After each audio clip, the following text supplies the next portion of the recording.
আজকের সকালটা একটু অন্যরকমভাবেই শুরু করলাম। সকালে ঘুম থেকে উঠবো করতে করতেই একেবারে ৮টা ৮:৩০ বেজে গিয়েছে, জানো তো বন্ধুরা। আর আমি যখন আমার হাজব্যান্ডকে জিজ্ঞাসা করি যে ঘড়িতে কটা বাজছে গো, তখন ও বলল যে ৮:৩০। তখন কিন্তু আমার মাথায় পুরো বজ্রাঘাত পড়ে গিয়েছে যে ৮:৩০ বেজে গিয়েছে, তাও আমি এখনও বিছানায়।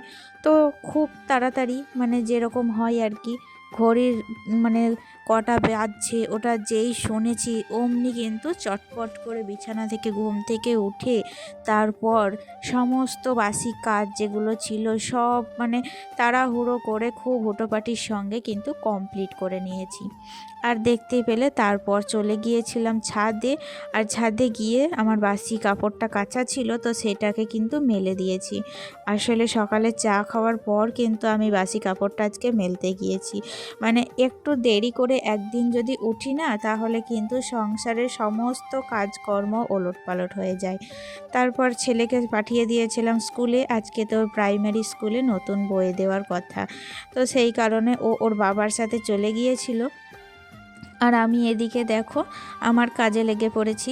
আসলে আজকে আমি খুব ব্যস্ত, কিভাবে সংসারের কাজগুলো আজকে আমি টাইম মতো সারবো এটাই কিন্তু আমি বুঝে উঠতে পারছিলাম না।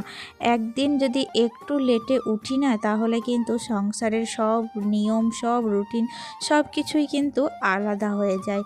তো আজকে আমার সাথেও ঠিক এমনটাই হয়েছে। আর ওইদিকে দেখো বাবু কিন্তু বই আনতে গিয়েছে, সেই কারণে আমি এদিকে কিন্তু ওর বই রাখার জায়গাটা পুরো অগোছালো করে রেখেছে। আমি যতবারই এটাকে গোছাই না কেন, ও এটা ওটা নেবে আর ঠিক জায়গা মতো কিন্তু কোনো কিছুই রাখতে চায় না। বাচ্চা ছেলে, বুঝতেই পারছো। তো সব কিছু একেবারে উল্টো পাল্টা করে রেখে দিয়েছে, এটা ওটা সেটা করে। আলমারিতে মনে হচ্ছিল জায়গাই নেই। কোনো কিছু যদি মনে করছিলাম যে একটা জিনিস রাখবো, সেই জায়গাটা কিন্তু আলমারিতে ছিল না। তাই ভাবলাম ওর আসার আগে যতই দেরি হোক এই জায়গাটা আজকে আমাকে ক্লিন করতেই হবে। আর এদিকে দেখো বাবুর জামা কাপড় রাখার যে বক্সটা এতটাই এটাও কিন্তু বেশ অগোছালো হয়ে গিয়েছিল। তো সব কিছু একসাথে দেখো গুছিয়ে রাখতে গিয়ে মনে পড়লো যে বাবুর স্কুল ড্রেসটা এখন তো কয়েকটা দিনও সকালের মর্নিং স্কুল নার্সারি সেটা তো এখন জয়েন করছে না ঠান্ডার কারণে। আর স্কুলে এমনিতেও এখন ক্লাস হচ্ছে না, তো সেই কারণে কিন্তু এই যে স্কুল ইউনিফর্মটা এখন কিন্তু আমি ভরে রেখে দিলাম। আর তারপরে গোছাতে গোছাতে সব এতটাই বেলা হয়ে গিয়েছিল, একেবারে চলে এসেছিলাম রান্নার সময়। তো রান্নার হেসেলে দেখতেই পাচ্ছ মাছ নিয়েছিলাম আজকে, রুই মাছ। তো মাছগুলোই প্রথমে কাটা বাছা সব কিছুই করে রেখেছিলাম। আর এমনিতেও আমি ওই যে মিক্সার গ্রাইন্ডারে মশলাটা একদিন করে রেখে দিই, দিয়ে ফ্রিজে রেখে দিই। তো ওটা কিন্তু আমার 2-3 দিন চলে যায়। তো সেই কারণে মশলা করার ঝামেলাটা নেই। মাছটা বেছে নিয়েছিলাম আর তরকারিগুলো কিন্তু আগেই সবজিগুলো সব কেটে রেখে দিয়েছিলাম, তারপরেই কিন্তু ঘর গোছাতে গিয়েছিলাম। আর আজকে বেশিরভাগ কাজই কিন্তু আমি অফ ক্যামেরায় করেছি, জানো তো বন্ধুরা। কারণ ওই যে বললাম আজকে আমার দেরি হয়ে গেছে প্রচণ্ড। এমনিতেই ছোট দিনের বেলা, তার উপরে দেরি করে ঘুম থেকে উঠেছি, কিভাবে যে কাজগুলো কমপ্লিট করব একদম বুঝতে পারছিলাম না। সেই কারণে খুব তাড়াহুড়োর মধ্যে আজকে কাজ কমপ্লিট করেছি।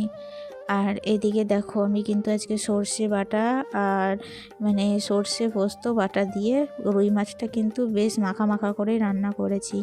রঙটা দেখে তো মনেই হচ্ছিল যে ভালোই হবে খেতে, এখন খেতে যে কেমন হবে বুঝতে পারছিলাম না। আর এদিকে আজকে রান্না করব বাঁধাকপি। বাঁধাকপিটা কিন্তু কালকে রাত্রেই আমি কেটে রেখে দিয়েছিলাম। কারণ কি বলো তো, বাঁধাকপি কাটতে দেখবে শাক বাঁধাকপি এইসব জিনিস কাটতে বেশ সময় লেগে যায়। তাই এই সমস্ত যেদিন রান্না করব ভাবি, আমি কিন্তু আগের দিন থেকেই সমস্তটা কেটে রেখে দিই, তাতে করে পরের দিন কিন্তু সুবিধা হয়। আর আজকে কিন্তু এমনিতেও আমার ঘুম থেকে উঠতে দেরি হয়ে গিয়েছিল, তাই জন্য কিন্তু আমার অনেকটা কাজে হেল্প হয়ে গিয়েছিল। তো দেখো আজকে লাঞ্চে কি কি রান্না করেছি। এখানে রয়েছে সিম ভাজা, পেঁয়াজ কলিতে আলুতে ভাজা, তাছাড়া করেছিলাম মাছের ঝোল, তোমরা তো দেখলেই, বাঁধাকপির তরকারি আর একটু টমেটোর দিয়ে নতুন আলুতে টক করেছিলাম। টক খেতে তো ভীষণ ভালো লাগে আমার বন্ধুরা। তো আমার মতো তোমরা কারা কারা টক খেতে ভালোবাসো বলো তো। আমি জানি অনেক মেয়েই আছে যারা টক খেতে ভালোবাসে, আসলে মেয়ে হয়ে টক ভালোবাসবে না এমন কিন্তু হতেই পারে না। প্রত্যেকটা মেয়ের কিন্তু আমরা টক খেতে ভালোবাসি, আর আমাদের টকের নাম শুনলেই তো আমরা তেঁতুল আম এইসব জিনিসের নাম শুনলেই কিন্তু অর্ধেক জিভ দিয়ে জল আসে, তাই না? তো যাই হোক, এদিকে ততক্ষণে কিন্তু দেখো রান্না বান্না কমপ্লিট হয়ে গিয়েছে, আর ঘড়িতে কিন্তু বাজছিল ওই 1টা মতো। অন্যদিন কি হয় ওই 12টা কি 12:30টার মধ্যে রান্নাটা হয় কমপ্লিট, তো আজকে 1টা বেজে গিয়েছে। আর ছেলে কিন্তু এখনও আসেনি বাড়ি, জানো তো, মানে ওই যে গিয়েছে, নিশ্চয়ই ওখানে ওর বাবা গল্প করতে শুরু করে দিয়েছে, কিংবা অন্য কিছু কারোর সাথে দেখা হয়ে গিয়েছে, তো মাঝ রাস্তায় তার সাথেই গল্প জুড়ে দিয়েছে, তো এরকমভাবেই হয়তো টাইমটা ওখানেই খেয়ে নিয়েছে। তো যাই হোক, যতক্ষণ না আসবে ততক্ষণ আমি আমার কাজগুলো সারতে পারবো আর কি, কারণ তারপরে বাবু চলে এলে ওকে স্নান করাবো, তারপর ওকে খাওয়াবো, এইসব করতে করতে তখন আমার মানে স্নান করতে অনেকটাই দেরি হয়ে যায়। আর এখন শীতকাল, এমনিতেও আমি এই সকালে বাসি কাপড়টা ছেড়ে নিই, আর তারপরে কিন্তু স্নান টান করি। তো যাই হোক, এদিকে তারপরে চলে এসেছিলাম কিন্তু আমি জামা কাপড়গুলো তুলতে। আসলে কি বলো তো, জামা কাপড়গুলো সকালবেলায় মেলে দিয়ে গিয়েছিলাম, তো এখনও কিন্তু মানে বেশ কিছু জামা কাপড় শুকোয়নি, আর যে জামা কাপড়গুলো শুকিয়ে গিয়েছে তো সেগুলোকে তুলেই নিলাম। কারণ কি বলতো, এই যে এখন শীতের রোদ না মেঘমেঘ করছে গো, একটু যদি ঠান্ডা পর্যন্ত রেখে দিচ্ছি, রোদ পড়ে গেলেই জামা কাপড় সব কিছু কিন্তু ঠান্ডা হয়ে যাচ্ছে। সেই কারণে রোদ থাকতে থাকতে জামা কাপড়গুলো তুলেলে বেশ গরম গরম জামা কাপড়, তাই না, মানে গরম ধরে থাকছে, একটা আলাদা একটা ব্যাপার। তো যাই হোক, এদিকে জামা কাপড়গুলো তুলে নিয়ে এসে আর তখন সেগুলোকে এখন ভাঁজ করতে বসে পড়েছি।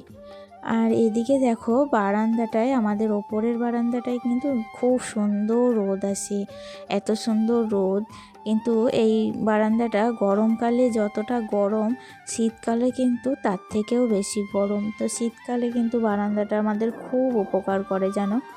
আর গরমকালে তো থাকা যায় না, এত গরম ধরে, এমনিতেও দোতলার ওপর রুমগুলো যতটা গরম ধরে তেমনি বারান্দার ওপরে থাকাই যায় না গরমের সময়। তো শীতের সময় কিন্তু খুবই ভালো, আর রোদে দাঁড়িয়ে কাজ করতেও বেশ ভালো লাগছে, তাই না? তো যত কাপড়গুলো ছিল সবগুলো দেখো ভাঁজ ভাঁজ করে রেখে দিচ্ছি। ভাঁজ করতে বেশ কিন্তু একটা এনার্জি পাচ্ছি।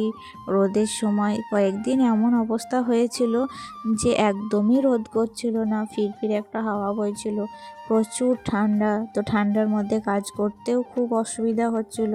তো বাড়িতে শ্বশুর শাশুড়ি বয়স্ক, তারা তো একদমই মানে নড়াচড়া করতেই পারছিল না ঠান্ডাতে। তো এখন কিন্তু ঠান্ডাটা বেশ খানিকটা কমেছে, মানে রোদটা হওয়াতে আর কি, আবার রোদ পড়লেই ঠান্ডা লাগছে সেই কারণে। তো এদিকে দেখো মানে রুমে চলে এসেছিলাম, আর রুমে ঢুকেই দেখি আলনাটা অগোছালো। প্রতিদিন আমি আলনাটাকে যতবার গোছাই, কেউ না কেউ এসে আলনাটাকে ঠিক গোল করে দেয়। আসলে তলের যে নিচের দিকে যে জামা কাপড়গুলো থাকছে সেগুলোকে নিয়ে তারপর কিন্তু আর আলনাটাকে ঠিক করে না, তো এলোমেলো করে রেখে দেয়। আর আমার একদম দেখে কিন্তু এটা একদমই অসহ্য লাগে, আমি একদম সহ্য করতে পারি না মানে অগোছালো কোনো জিনিস দেখতে। তো আমি এই যে আলনাগুলোর জামা কাপড়গুলো কি সুন্দর করে সাজিয়ে রাখছি, তো তারা কিন্তু তল থেকে যেই টেনের জামা কাপড়টা বের করবে অমনি কিন্তু একেবারে অগোছালো নোংরা করে রেখে দেবে।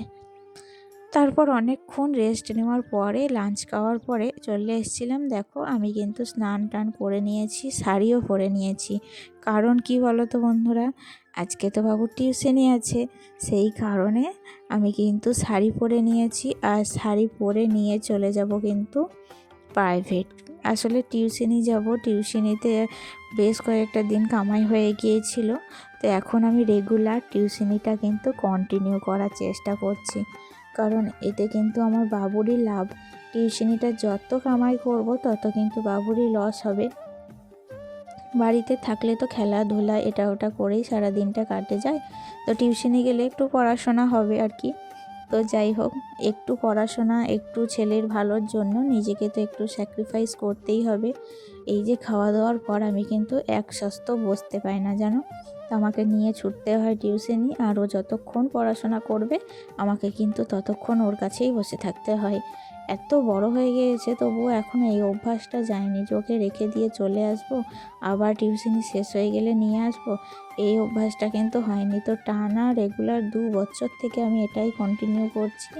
জানি না কবে কিন্তু ওকে মানে রেখে আসতে পারবো বা ও একাই যেতে পারবে। তো দেখা যাক। আমাকে তো এখন মানে যতদিন ও ছাড়ছে না ততদিন তো আমাকে এটা কন্টিনিউ করতেই হবে, কিচ্ছু করার নেই। তো ফাইনালি দেখো আমি কিন্তু একেবারে রেডি হয়ে গিয়েছি। এবার মানে বইগুলো গুছিয়ে নিলেই কিন্তু ব্যাস কমপ্লিট। তো বাবুও কিন্তু ওদিকে রেডি হয়ে গিয়েছে। তো এখন কিন্তু আমরা বেরোবো বন্ধুরা। তো আজকের মতো ব্লগটা এই পর্যন্তই রাখলাম। আবারও দেখা হচ্ছে নেক্সট ব্লগে। ভালো থেকো তোমরা। আর আমার এই ব্লগটা কেমন লাগলো অবশ্যই কমেন্টে জানিও। টাটা।